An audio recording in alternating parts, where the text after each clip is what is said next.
The police kept ramming the criminal's car but couldn't stop it.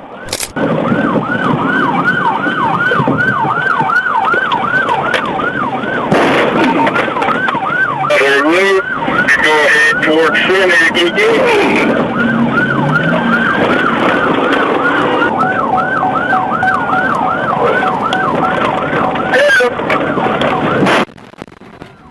By the fourth crash, the police had badly damaged the criminal's car and successfully arrested him.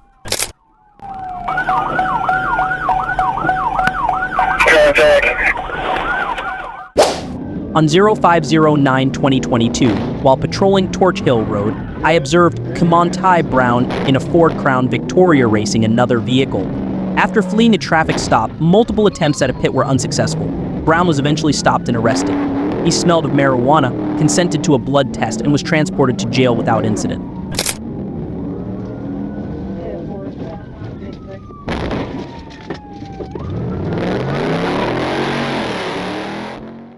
Finally, hope everyone lived by the law.